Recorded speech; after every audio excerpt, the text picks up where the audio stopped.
Our conversations, glad you could all be here. As those of you who've been coming here before, you know this is the most unique event of the festival. Well, it's just glad to have you here. So these are my two guys, Salman and Terry. What I did not know about you last year, I was telling you on the stairs, I didn't know how much this guy loved movies as a kid, which is like so sweet. All these other movies. As far as Terry goes, I started off my life in the festival as a projectionist, and as a projectionist, it's an extremely lonely existence. You're in your little booth and you have no audience feedback whatsoever. Therefore, you know it's a great comedy if you're rolling on the floor hysterically by yourself. And to this day, the most hysterical moment was when they were all going to be eaten by the nasty monster, when suddenly the animator had a heart attack. And just, I loved that. But that was just, the problem was I couldn't think of a decent ending. So, suicide is the only way out. It's just mind-finding. Anyway, welcome to all.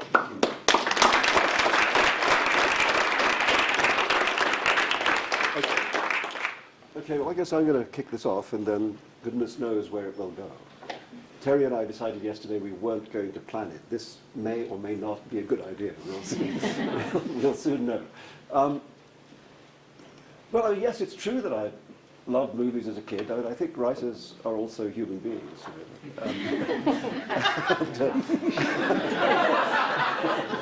And I mean, actually, I grew up in a movie town. You know, I grew up in Bombay, which makes more movies a year than Hollywood. So if you, and also it makes, it makes cheap Terry Gilliam movies.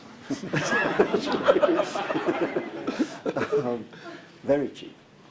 But you grow up with a kind of fantasy of cinema all around you. If you grow up in a town like Bombay, I mean, it's on every street corner.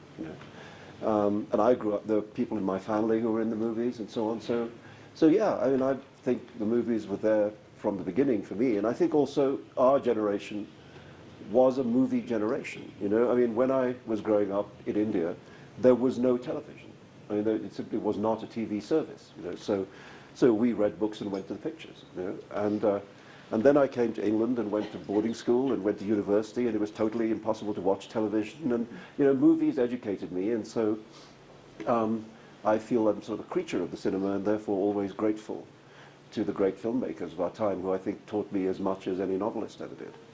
And so we get to Terry, who certainly is, I think, nowadays one of the few really spectacular original talents in the cinema. And I mean, years ago, I wrote an essay about Brazil. And the thing that I was interested in then, which may as well be a starting point here, the essay was called The Location of Brazil. And what it suggested was that clearly it's not in South America.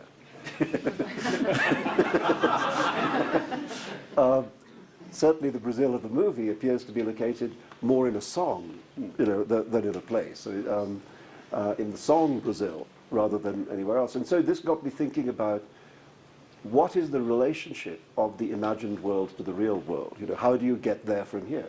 What is the road to Wonderland? I mean, where is the yellow brick road? How do you get to Brazil and back again? And so I just thought I might just start by asking you that. What do you think it is? When you were making a film like Brazil, which is clearly another version of the world, where did you feel the connection with the world that we actually are stuck in? I mean, I actually, preceding Brazil, doing the Python things, Life of Brian, etc., we always played, comedy seemed to play better, especially political comedy, or things we were trying to say that would bother a lot of people, if we could place them in a slightly different world. It was funny if you put on funny costumes and said the lines rather than just looking like, a room like this. And Brazil was really that. I never wanted to make naturalistic films. I've always liked the idea that film is an artifice, and let's admit it right from the start. So we create a world that isn't true to a realistic, naturalistic world, but it's truthful is the main thing, is trying to deal with truth. So, I mean, I think it also comes from being a cartoonist. I've always abstracted. Cartoons always, push towards the grotesque. You twist, you bend, you shape. So it's not real in that sense. And so Brazil was that, but I think Brazil came specifically at the time from the approach of 1984. It was looming. And in fact, the original title of Brazil was 1984 and a half. Is what it was. Because Fellini is one of my great gods, and there was 1984, so let's put them together. Unfortunately, that bastard Michael Radford did a version of 1984, and it called it 1984, so I was blown. So Brazil was the title because of the song. And the song, again, you start these things out. Brazil started sitting. I was out on a beach in Wales, Port Talbot, which is a steel town, and they bring the coal in from ships, and they're on these great conveyor belts. So the beach is pitch black. It's covered with coal dust. And it was a miserable, awful day. And I just had this image of some lonely guy sitting on that beach and tuning in a radio, and suddenly, and this music he had never heard before. There was no music like that in his world. It was there, and that would trigger things to believe there is another world out there, a better world. And that was America in the 40s. We were always going south to Rio and things. And I grew up in that time, and it seemed like the dream world was somewhere in South America where everything would be perfect. At the same time, that was a period when government was getting really interesting, especially in Germany with the Baader-Meinhof group, and academics had to sign loyalty oaths. I like that.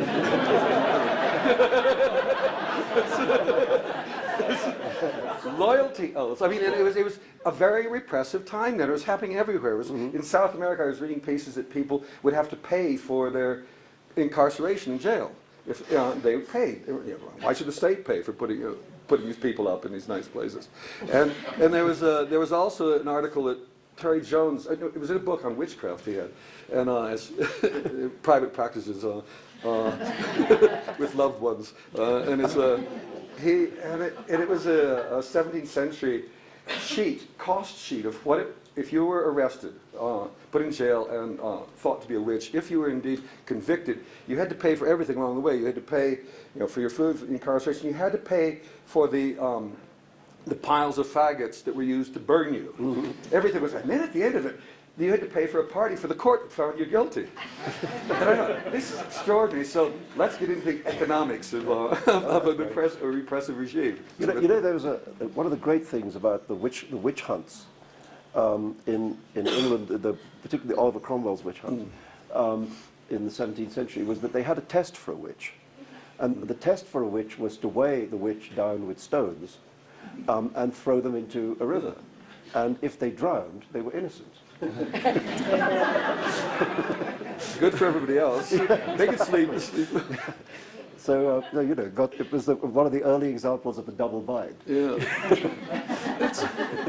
The heart of Brazil is really a man who is has a privileged background, who is educated, who isn't taking responsibility for the world he is a part of. He's a cog in it, thinks he can do nothing about it. And that really, I think, is at the heart of much of Brazil, is responsibility and involvement. And you can't just let the world go on and do what it's doing without getting involved. And of course, what he does, he falls in love, so he's vulnerable, and his whole little world starts falling apart. Never fall in love. That's good advice. That film, there were also some issues with the final version of it, weren't there? There was quite a battle about the cut. Yeah. So if you want to say something about how that went. Well, that's just, the advantage of it being in Monty Python was that we got away with murder, and there was nobody telling us what we could or couldn't do. We just did it, and time after time it was successful. So you build a certain amount of confidence and a little bit of arrogance. So when it comes along to making a film and you've spent a couple of years or several years on it, it seems to me I want the right to make my mistakes and not somebody else's mistakes, is the thing. So at the end of the day, the film was released in Europe with no problem, 20th Century Fox, and Universal in London, in America, Universal, the great wonderful thing about Universal, it is housed in a black tower that looks like the monoliths in Brazil. This was not intentional, it just happens to be one of the little coincidences that keep occurring around Brazil. But anyway, they were appalled by the film. They thought it didn't work, it was dark, they wanted me to change the ending, give a happy ending, because more people would then see the film and like the film, and it would be better for everybody. And I said no, and they then embargoed the film, and they started cutting it, and I decided to wage a campaign, and the producer, said, we'll get lawyers, and I said, no, lawyers are no good, they've got all the lawyers in the world, they've got all the time in the world, they don't have to release the film, so let's go public and personal. And that's what I did. I took out an ad in Variety, full-page ad, with a little black strip around the edge like Italian death notices. And there in the middle of this big blank page, I mean, Variety's covered with just zeros is all it really seems to be. $10 billion the first 2 seconds. Thursday night, the world, money, money, money, money. It's all money. It's words, money. And there's this empty page, neat border, with just in the middle in neat typing, "Dear Sid Sheinberg, the head of Universal, when are you going to release my film Brazil, signed Terry Gilliam?" It seemed pretty straightforward, but you don't do that in Hollywood, and the whole place, yes, please. And it was extraordinary.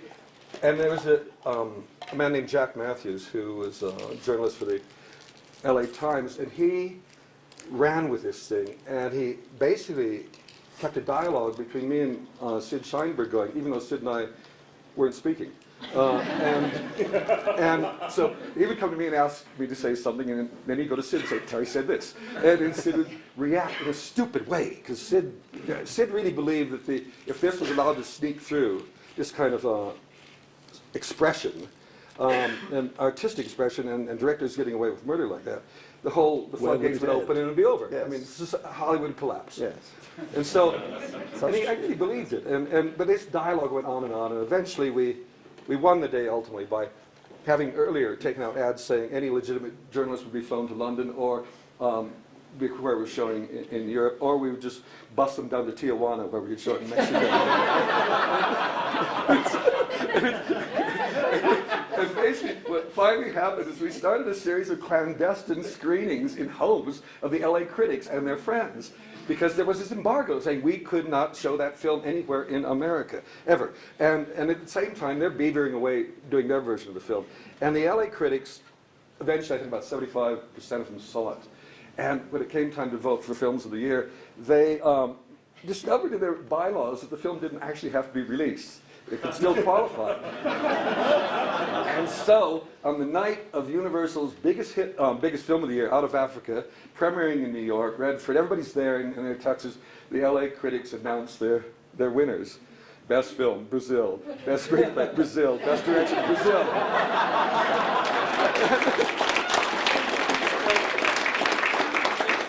Something like that has never happened. They didn't know what to do. In fact, they released the film because they were in such a flap. They released it in New York and Los Angeles. They had no posters. They had nothing. They had a Xerox copy of the artwork that they were going to eventually make a poster of. That's all they had. And it did perceive the most business of any film at that time. But, yeah.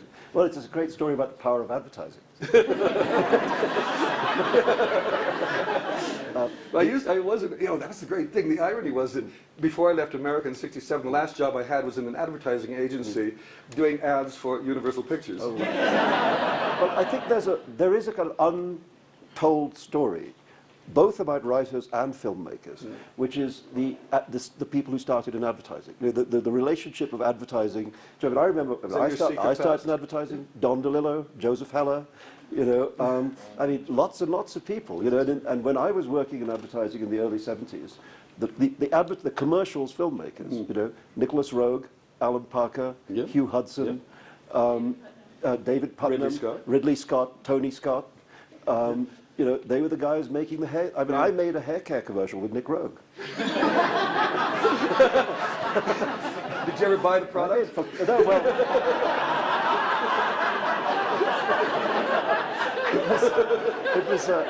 it was for Clairol's Loving Care. It was keeping the grey out, Have you heard about Blissium? Does anybody know about Blissium here? It was advertised on local. It's a scientifically approved, all-natural drug that isn't really a drug, and it gives you controlled euphoria. Gives you bliss. Blissium. I want it. And it's not like marijuana. Right? Those things are not scientifically approved. It's good for you. Yeah. Good for your bliss. Yeah, that's. Huh? Can you take that with Asparagine? Anyways, but I do think there's I don't know. Whenever anybody asks me what was the influence of advertising on my work, I say nothing. Would you say that? Oh God, I wish I could. I wish I was that pure. I mean, apart from good for the bank balance, which was, you know, Yeah. I mean, when I was writing Midnight Children, I used to work 2 days a week at an ad agency, Yeah. and 5 days a week writing my book, and I thought of it as kind of industrial sponsorship. You know? No, there was that. I mean, I was. Tennis stars have, you know. Well, that's what actually happens every few years when it's been another 5 years have passed and I haven't made a film and the depression is now taken over totally. I allow myself to go and do a commercial. Yeah. And then I feel really dirty and then get to work properly. Yeah, I used to have I used to work Thursdays and Fridays, and I used to come home Friday night and have a really long bath, kind of wash it off, you know, and then wake up Saturday morning and be a writer. You know. But it leads me to another question, which is, you said you came to England in the mid-'60s. Mm. I mean, what are you doing in England? You know, somebody said to me yesterday, well, after they'd met you, that it was the first time they realized that you weren't English, that you were in fact American. Yeah. And, you know, I guess Python and all that, you know. What do you think took you to England, and why do you think you got stuck there? Well, I know why. I mean, I became terrified that I was going to be a full-time bomb-throwing terrorist if I stayed. Because it was the beginning of really bad times in America. It was 66, 67. It was the first police riot in Los Angeles. And I happened to be with my girlfriend, who was a reporter for the London Evening Standard. We went by on our way to a party to check it out, and the police rioted. It was just ugly beyond belief. And in college, my major was political science, so I had my brain worked that way. And also in LA at that time, I had long hair. Oh, yes. Bad. Oh, a foolish thing. And I drove around in little English human mink, so I was always an Anglophile.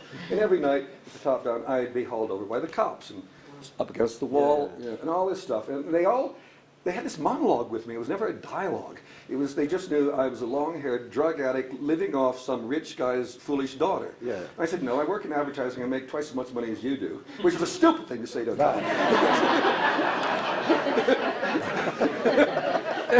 And I suddenly had this, it was an epiphany. I suddenly felt what it was like to be a black or Mexican kid living in L.A. And so I thought I was open-minded. I thought I knew what the world was like. I thought I knew what poor people were. And suddenly it all changed because that simple thing of being brutalized by cops. And I got more and more angry, and I just felt, I got to get out of here. I'm a better cartoonist than I am a bomb maker. So I went, and that's why so much of LA, so much of the U.S. is still standing. Were you of draftable age? I served my country, Salman. Yeah. In the armed forces. I have an honorable discharge from the U.S. Army. Oh, no. By doing the most dishonorable things imaginable. But I actually I was in the National Guard, and when I went to England, I was working on a magazine called Help with Harvey Kurtzman, who was the great icon of all cartoonists in the late 50s, 60s. He created Mad Comics. Bob Crumb, Gilbert Shelton, all these guys were working on the magazine. And the magazine folded, and I was fed up with New York. I wanted to hitchhike around Europe, which I did, but to help me ease my way out of the National Guard, on the last bits of paper, note-headed paper, Help, we sent me off to the European branch of Help magazine. The magazine had now finished, but we had paper, so I went off to the branch. The National Guard then sent me into a control group in Germany, where I'd have to report every so often. I ended up in Greece on the Isle of Rhodes, where a former roommate was living, and we then wrote saying they transferred me to the Rhodes office of Help magazine. A long way away from Germany and everything else. And then, by then, I came back to the States. And we had this long correspondence because the Army would send from St. Louis, Missouri, they would send to Germany whatever they wanted to tell me, which would then be sent to Rhodes, which would be then sent to the States where I was. And then I would reply, put it in an envelope, and send it to my friend who would then post it with a Greek stamp. And this went around. And that went around for several years. And then the war was hotting up, and they closed down all the control groups in Europe, and everybody had to come back to be cannon fodder. And I was not going to do it, and I was seriously planning to give up my U.S. citizenship if it came to it.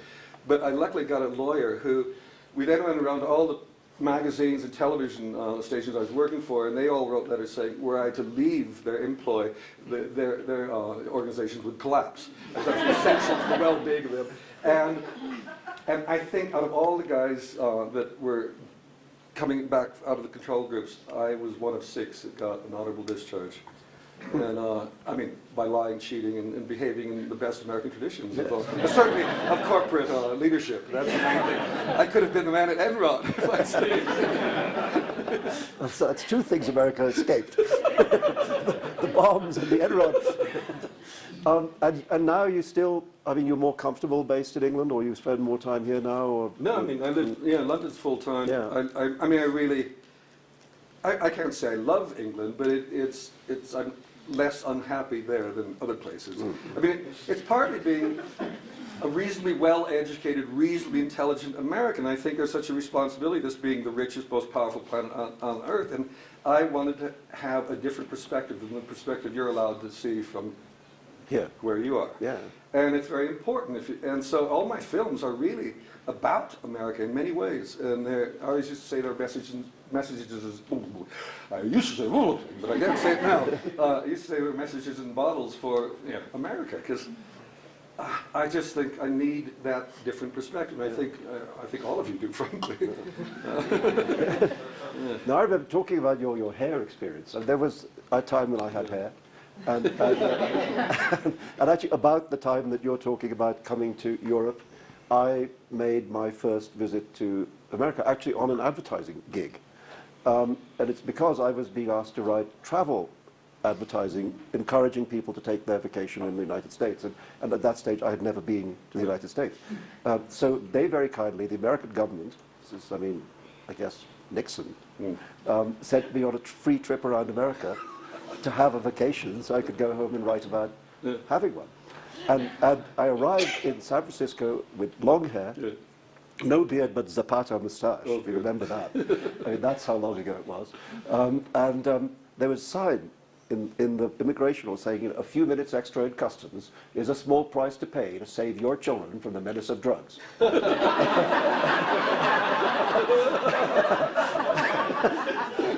And we're standing about it in front of me. There's this kind of classic American redneck guy with a very red neck about this wide.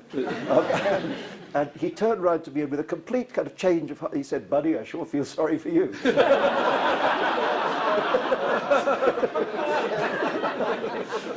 And he was right. I mean, I got taken to pieces. I got strip searched. I got everything.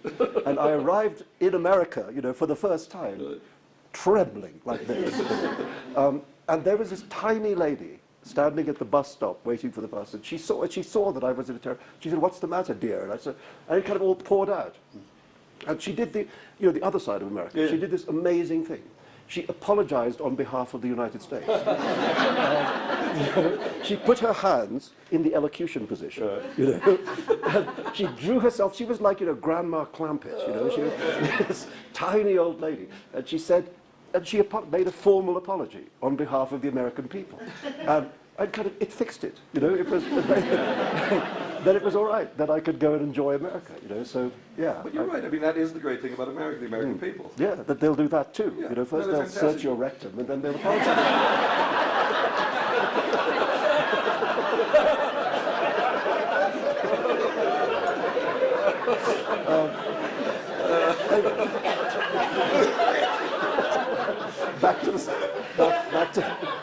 Back to the cinema. What did I had a question. I wanted to ask you something about science fiction. And until Star Wars, science fiction, fantasy films, there was kind of two views about them. One was they were always very, very cheap. Yeah.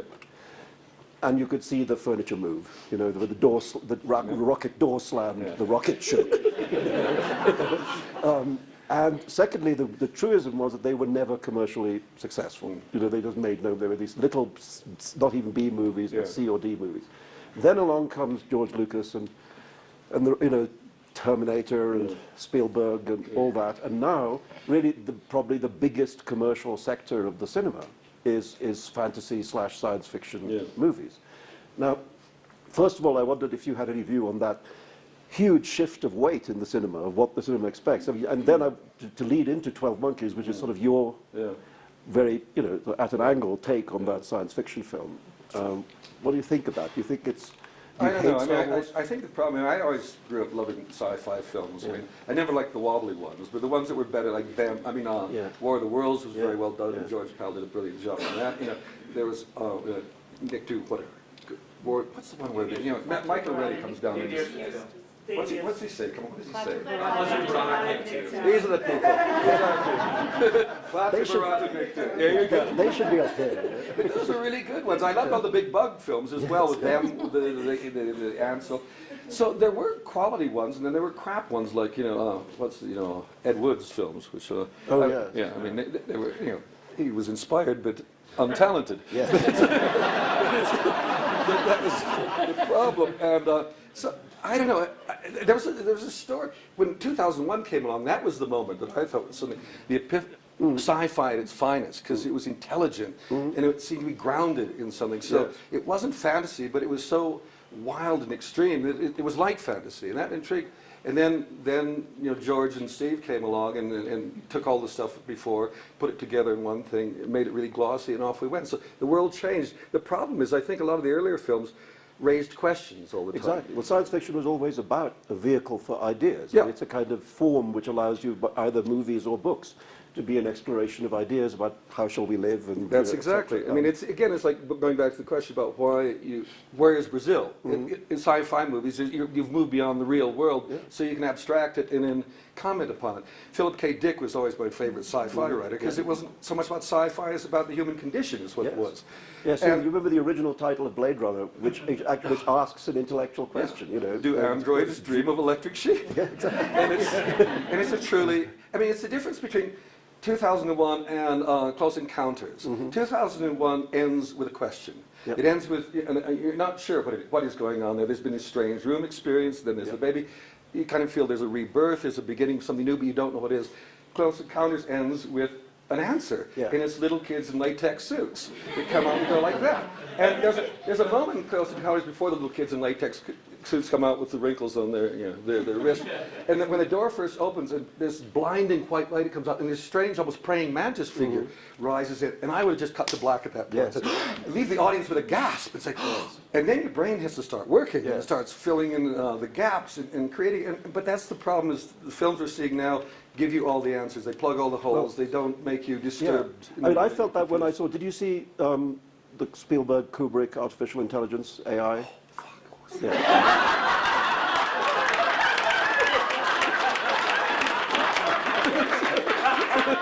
Mr. Articulate speaks. I mean, I think we got the answer to the question.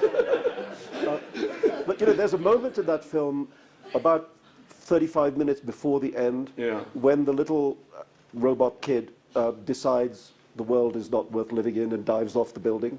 Now, if the film had ended there, Bingo. it's a lot better. Yeah. It's a lot better. And you can't help feeling that if Kubrick, rather than Spielberg, had directed the film, that's the Kubrick ending. Oh, yeah. Yeah. And then there's half an hour of Spielberg feel-good crap. Yeah. Blue fairies. But this is the new, to make a successful, Yes, there's no sequel in it, that's true. the trick is the successful films are not asking questions. They're not making you think. They're not asking you to consider. I mean, I really think that now the big sign is you enter America, or the people in Hollywood, when they look out at the great American public, and they say, do not disturb, is what the sign should be. Entertain, fill them up with pablum. They can realize that baby food is easier to chew than big filet mignons. And you make a lot of money. And it seems to be working. That's what depresses me. Well, it's interesting also that so much of this fantasy film material now is about war. I mean, that seems to be what it's about. It's about unleashing large machinery at other pieces of large machinery. And it's not about people. It's not about peace. It's not about anything other than war. And one of the things I thought about E.T., for example, which is interesting, and which relates to a wonderful science fiction film, I think, The Man Who Fell to Earth, is that the alien is vulnerable. That instead of the alien being something to be scared of, the alien's scared of us, and is easily damaged. And I think that makes E.T. kind of different from you're right. and made The Man Who Fell to Earth very special. Apart from David Bowie's deeply interesting performance. My problem with E.T., and I think it would be a better film, is if he didn't have those big Walter Keane moonstone eyes, because you immediately love that little creature. There's a moment in the film when they're dissecting the frogs, and they can do a close-up of the frog's eyes with those alien slit eyes. Now, if E.T. had those eyes, then he's a really grotesque, ugly thing, and the kid has to learn to love a grotesque, ugly thing. So you could have had many layers to that film that are even greater, because it's easy to love E.T. It should have been difficult to love E.T., and yet the kid does learn to. Seen the I don't know if you saw the film of X-Men, Yeah. but you know how in the end of Brazil there's that huge domed space in which what's his name Jonathan, is right. Jonathan is kind of tormented and well, in the X-Men there's exactly the same huge domed space. I mean, and it looks identical. But you know what's interesting is, and I think one has more resonance, or the one that we're in is a real space. It's not a constructed space. It's a cooling tower. You know, you see those great cooling towers that sweep up into the sky and make clouds. They're the cloud manufacturing bases of those cooling towers. And we were shooting down at Croydon Power Station, and I'd always wanted to look inside of one of those things. And you open a little door that you got to crouch to go in, and you're in this phenomenal space. It's actually one of the most religious spaces I have ever been in. And you sit in the middle of that little circle, because where you see that the ground level isn't the ground, it's 35 feet down. It's all those little spines going out, it drops 35 feet down. And that space in the middle, you sit there, and there's this circle of sky up there, and occasionally a plane or a bird flies over. And you make a noise like that, and the echo just goes on forever. And I think they should all be turned into spiritual centers and cooling towers around the world. Well, that makes me think the fact that that is a real space as opposed to the endless use of digital space now in film. As a cartoonist, an animator, what does it feel like to watch animation secretly taking over the cinema, but not being admitted to be animation? So you go to see a film like Perfect Storm, for instance. 75% of it is animated. I mean, all that ocean, all of that's a cartoon. It's very impressive, but it doesn't resonate. I think somehow subconsciously we can, even if we can't see it. I remember with Jurassic Park, when the first Tyrannosaurus rampaged around. It was incredible. But how quickly we got to realize it's fake when we see 2 and 3. And by 3, I think it's even more fabulous, the things that are going on, but you kind of don't believe them anymore. I think it's totally subconscious. I think Lord of the Rings was interesting because they use a lot more models in that. So you start with models, physical things that react to the physical world we're in. And it's always surprising what happens when you do that. And that's why it's the element of surprise that reality gives you. When we were doing Brazil and those flying sequences, the flying sequences in Brazil as a model, Jonathan is not that tall, the wingspan's about like that. And he had a little motor in his chest there, and he was on wires that went up to a battery pack, which is then on a track that ran across. And we built these layers of first a painted background, and then we had K-pop, the stuff they use in furniture for it's kind of cottony stuff. And we then built over chicken wire frames these big clouds. And then in front of that, we had tanks with steam pumping up through dry ice. So you got real elements there. And then we would run the model through this. So the thing is, we had to shoot it at 4 or 5 times normal speed. So we'd get the lights going, get everything going, and then we wind up the model and go, and then you go, boom! Shit! And it was like, did you get it? Did you get it? I don't know. Let's do another one. And it wasn't until the next day we knew whether we'd got the shot.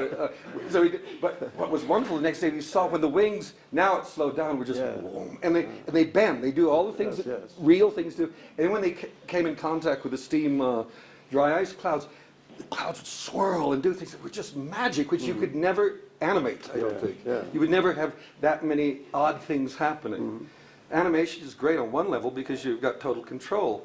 But again, by going to realism, that's the mistake, I think. I think animation, like the short that was on the other night, by Ross Toaster. Ross, thank you, sorry. It's a brilliant bit of work, and it's not real, but it's real. No, and I think hearing you talk is exactly when I started out trying to write. It seemed to me that one of the things that everybody knows about stories is that they're not true. That's it. I mean, that's the kind. It's called, a novel. It's in the fiction part of the shop. So it seems to me that let's not behave as if it necessarily is true. And I mean, horses don't fly. No, but people can't play with it. Yeah. And your harem one, Harem in the Harem in the Sea of Stories. It's fantastic stuff. Well, there was a time when I wanted you to direct. I know what you said. I was in my own little world. Yeah, exactly. So I'm not, I don't blame you. But storytelling is great because we do all suspend our disbelief. Is what we do, and we go with it. And then, as long as it's truthful, as long as it's based on truthful things, I think you can go anywhere. And well, exactly that. It's the difference between what is naturalistic and what is true. And it's in a way, fiction, movies, books, whatever, allows you to get to certain truths which you can't get to so easily by naturalistic fiction. You know? I mean, the world, anyway, the world is not a naturalistic place, you know? Planes fly into buildings and they fall down. I mean, the world is not like kitchen sink drama, you know? The world is this weird operatic place. But I really want to, and I think you do in yours, is encourage a kind of fantasy, a kind of magic. I love the term magical realism, whoever invented it. I do actually like it, because it says certain things. It's about expanding how you see the world. And I think we live in an age where just hammered to say this is what the world is. Television, everything's saying that's the world. And it's not the world. The world is a million possible things. And the world is about the way in which our dreams intersect with our real lives. I mean, endlessly, the world of the imagination changes the world. You know? But the dreams we're being offered are, just brighter teeth, or thicker toilet paper, things like that. The dream for 3-ply toilet paper. You can imagine what that's like after a real bout of diarrhea. You know what I mean? But these are the dreams that are being offered up to us. So if you work hard and inspire, you might get that. I mean, at best you get a car, and it's appalling. And I just feel it's closing and it's just compressing and compressing. And most of them, and then when there are sort of when you see sci-fi films, none of them are doing it. They're not taking you to places that really stretch you. And I think that's one of the big problems with Hollywood dominating the world as far as cinema. It's slowly squishing it down everywhere, except outside of the States, it's easier to rebel against it, I think. A little bit. It used to be easier. It's not as easy now. I mean, I think the reason for that incredible flowering of the movies between the late 50s and the mid-70s was because for that brief period Hollywood lost control of world cinema, you know, and as a result you get the French New Wave, you get, Fellini, Visconti, Antonioni, Bergman, Vida, Kurosawa, et cetera, Satyajit Ray. And then Hollywood put the lid back on. Yeah. You know? I think what we should do is actually just close down all the television stations and just have radio again. Because you grew up with radio. I grew up with radio. Great. I think radio gave me all my visual skills. Yeah. Which is an extraordinary thing because, you have to invent it. It's not there. The sound effects are there, the voices are there, and you've got to put the costumes, the faces, the sets, and it's the most incredible exercise for a visual imagination. When Douglas Adams invented The Hitchhiker's Guide to the Galaxy, it was invented as a radio thing. And, the planet Earth is destroyed to make room for an interstellar bypass, in the first minute. And it just goes, boom! No more Earth. This would cost $70 million. And I mean, what's interesting about Hitchhiker's Guide is, Douglas spent to his dying day trying to make it into a film. Yeah. They made it into a television series, which was, I thought, very disappointing because the visuals weren't as good as you could imagine from the radio. Yeah, a man with two heads is not as impressive when one of the heads is just made of papier-mâché. That's right. sitting on his shoulder. No, well, let me see. Oh, God, questions. Well, I want to come back to 12 Monkeys. Do you want to say anything about its relationship with the Chris Marker movie, to La Jetée? Well, it was purely that David and Jan Peoples were asked, the production company had actually bought the rights to Chris Marker's La Jetée. They showed it to David and Jan, and they said, well, it's fantastic. We don't want to make a copy of this. We want to maybe be inspired by it. We want to take it and then go off and leap off this thing. And they talked to Chris, and Chris said the same thing. He didn't want to try to make a blown-up version of the same thing. And so it really was inspired by. In fact, it took us months to get the Writers Guild of America to agree on one more word in the credits, i.e., inspired by, as opposed to based upon. Any of those things. Inspired by and that was the accurate description of what went on. And I purposely didn't see La Jetée until the Paris premiere of 12 Monkeys, and it was on as the opening short. Is that right? So you didn't? Had you never seen it? No, I didn't want to. No, I mean, I'd seen images of it. In the past, you'd never seen it, no. And I really didn't want to because I knew I'd be accused of, ripping it off. Yeah. And so it was the same with 1984. In Brazil, I didn't read the book until after because I thought actually Radford's film wasn't a bad go at it. I mean, no, it was a good try. Yeah. But so the film, I mean, David and Jan, who are great writers, they took it and they went with it. It's one of the few times I've thought that La Jetée is like the acorn, this tight, perfect thing, and 12 Monkeys is kind of the oak that grew out of it after a lot of shit was dumped on it to get the acorn through. All right, well, I'll get the audience into this in a minute. I just wanted to, just before we do that, just to have one question about the Lost in La Mancha and all that, which people will have seen here. I wanted to ask you two things. One is, instead of talking about, not making a movie, I wanted to, one was, what was the appeal of Don Quixote? And the other was, why did you not want to make Don Quixote itself, but this variant story of Don Quixote? Well, well, partly because, I mean, haven't all the great novels of the world just decided recently that the greatest book ever written was Don Quixote? That's right. Yeah, I guessed that before you guys voted. Then we all got terribly trashed for voting it. Are you serious? Oh yeah, this list came out. I don't know if you saw this, where writers around the world were asked to. In fact, what happened? It was slightly fake, because we were all asked to simply choose our 10 favorite books without ranking. Yeah. Right. Just our 10 favorite books, and then that was all fed into a computer, and whichever came up most. Anyway, Don Quixote came up most, so it was declared the greatest work of art of all time, and Hamlet was second. And a lot of people got very angry because, of course, in Spain, you talk to people in Spain about how you love Don Quixote, and they say, "What, that?" Because they've all been given it to read when they were at school, and they detest it. In the way, as you would if you were given King Lear to read when you were 14. Exactly. But anyway, I just, like most people, had a vague idea of what Quixote was, and it was the idea, Peter O'Toole singing "To Dream the Impossible Dream," that sort of thing, inspires a man to move forward. The story has always been, basic almost to my view of the world. And I called one day, this was 12 years ago, I called Jake Edwards, who was the executive producer on Munchausen, and I said, "Jake, I got two names for you, and I need $20 million. And I said, "One's Gilliam, and the other is Quixote." He says, "Done." And so he set off. And then I sat down and read the book, because I had never read the book, like most people haven't read the book. And it's a big thing. It's 900 pages. Yeah, I got a big 19th century Dory illustrated version. The pages go. And it took me weeks to get through this fucking thing.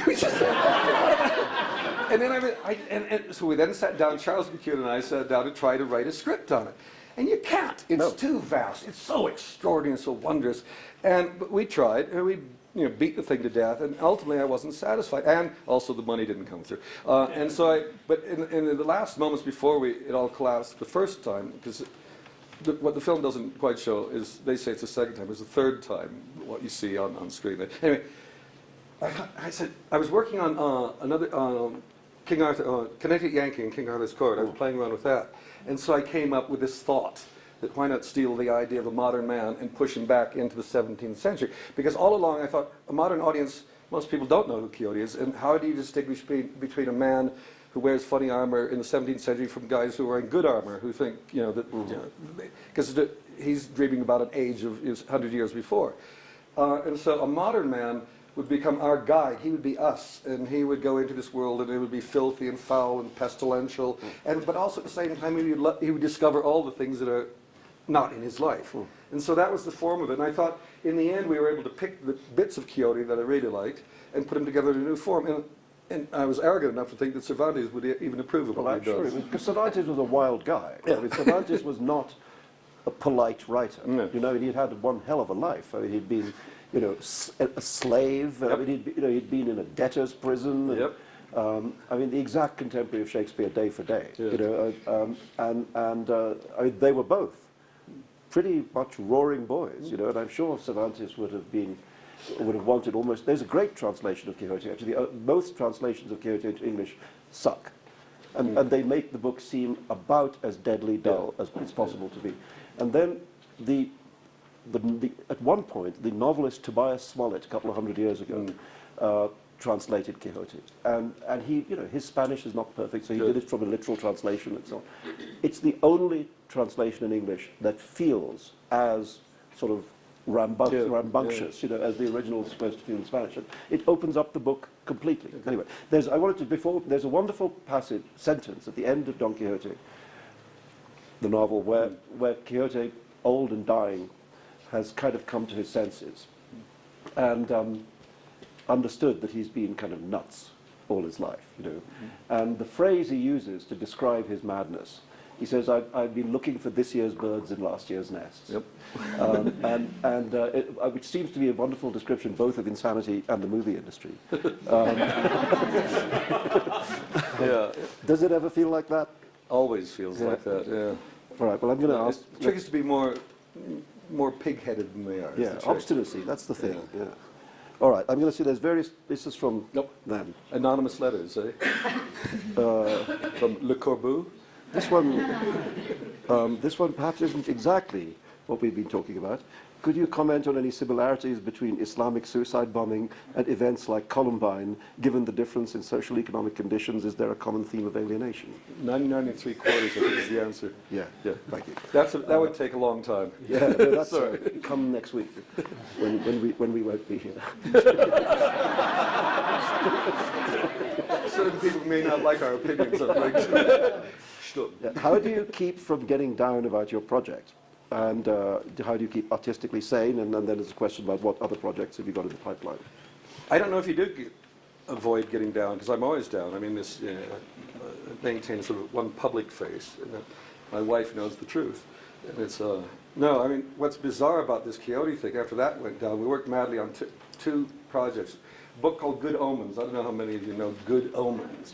Terry Pratchett, Neil Gaiman. It was a fantastic book about a devil and an angel and the apocalypse. And we couldn't get that. We got Johnny Depp and Robin Williams, and we couldn't get that through. Maybe our timing was bad, right? 4 months after September 11th. And then we wrote a small one from a book called Tideland by a guy named Mitch Cullen, which is an extraordinary piece. I've always described it as Alice in Wonderland meets Psycho through the eyes of Emily. And we haven't got that one off the ground. And then the final thing that was going to secure this very, very busy year that I haven't had was Time Bandits for television through Hallmark. Charles McKeon and I wrote that, and that collapsed. Time Bandits as a series, or as It's a two-part, 2-hour each special. And again, that fell apart. So it made me really start hesitating to have any good ideas. But it really is. I just don't want to waste any ideas, any inspiration, any imagination on things that aren't going to happen, which is a terrible situation to be in, and that's where I'm kind of finding myself there, but I'm about to go off to Hollywood tomorrow and sign up. Oh, Yeah. for what? Can you say? If I say it, it won't happen. All right, so I thanks. won't. All right, so what is your favorite color, Mr. Gilliam? No, smart ass out there. Had you seen Harry Smith's animated feature film number 12, Heaven, Earth Magic? Is that it? Before you worked on Monty Python? No, I don't know. These are easy questions. These are easy, okay, sure.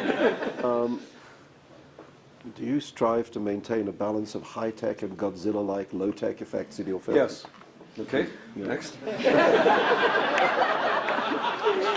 The low-tech ones are the mistakes. That's the point. I aspire to great things out there. I always fall on my face. How do you feel when the term surrealism is attributed to your films? Well, that'll do. How about Dadaism as well? And how about symbolism? Let's throw them all. And magic all the big realism. movements. And Magic magic realism. realism. I've reached the point now in 100 Years of Solitude where I'm going to have to start writing the names of things, because it's all going away. Table, Yeah, girl, it's all sliding. well, you know, Borges, who never wrote a very long book, said about 100 Years of Solitude that it should be called 70 Years of Solitude because it was too long. She sounds like a film executive, doesn't he? 30 chapters too long. Exactly, just cut out the last generation. No, I'd like to go. Somebody'd like to give you $5. Now, this is a nice thing. After the film was shown in Berlin, some young German got very excited about it, and he wanted to start a website raising money. And for for Quixote, not for La Mancha, that's done. I keep doing this mistake. For Quixote. And then I started reading on Harry Knowles' website at cool.com. Again, other people are saying, can't we start a website and get people all over the world to contribute and we'll make the film? Which I wish I could believe in it. I wish I could be that naive to think that we could raise $40 million by people sending in 100 here, 50 there, all becoming part owners of this project, which would be, if that could ever happen, it'd be a great dream, but I'm too cynical now for that. Well, you know, Stephen King tried something like that. He tried to do a novel in installments and have people just send in money. It didn't work. He had to stop. Yeah. Because after about 2 installments, they stopped sending it. It could have something to do with Stephen King's But it's novel. like shareware on shareware on the web is working that way. People aren't sending in their money. They aren't sending it in. Okay, I didn't know this. You were once considered for directing Harry Potter, is that true? I was wheeled out to L.A. because I was apparently J.K. Rowling's first choice, and David Heyman, the producer, also wanted me to do it. But it was an absolutely futile exercise because I knew they weren't going to take me on because they have a franchise there, and it's that's what they want. So I went out there. It was actually useful because I got my ticket paid so I could do some other work on something else. But I went into this meeting at Warner Brothers, and the problem was, I mean, the fact is, as I was reading the script going out there, I know exactly how to do it. I can do it with my eyes closed because she's obviously seen a lot of Python, she's seen Time Bandits, and I know that stuff, I just know how to do it. But I got in this meeting knowing they were all against me, and I somehow wound myself up and started performing and inventing things. Eyes were getting wider, and I actually won them over, the young ones, but not the man in power who was falling asleep at this point. But I was never going to get the job. But, Well, I mean, this, you answered more or less the second. The second part is how would you have done it? But I mean, you're Better. saying that, yeah.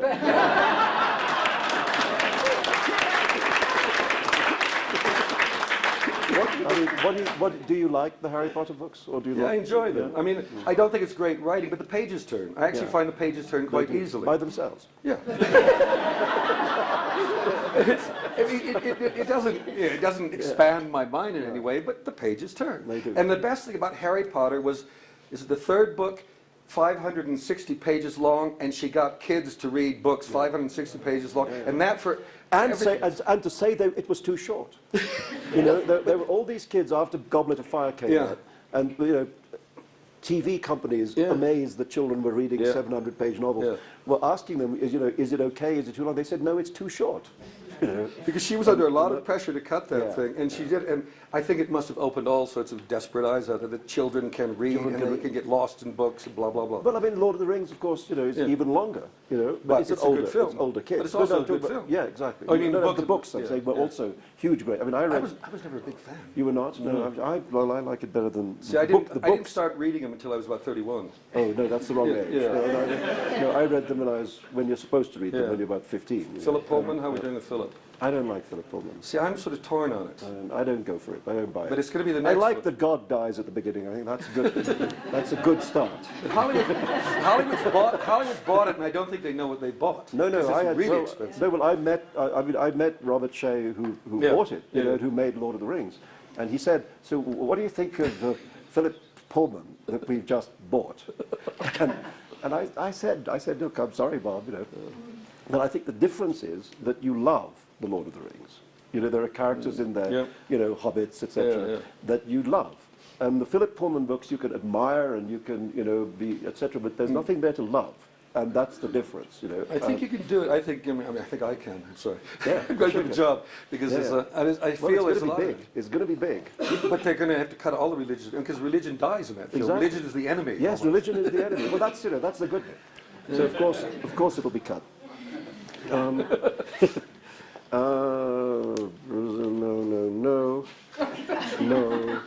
Oh, this is, would I do an interview for a South African newspaper? No. What's the one thing you know now that you wish you knew when you were starting out? Oh, Jesus. No, I probably don't. I think I've benefited by being eternally naive and foolish. And I never learn. That's the extraordinary thing. That's the only reason I'm probably able to continue is I don't learn. And so I don't know what I would have done if I They're learned offering offering to pass a hat around the room to help you something. raise. What, $40 million? How many people are here? We'll go Dutch on this one. That's just about $1 million each. Actually, there's probably 80 people. It's only $500,000 each. Come on.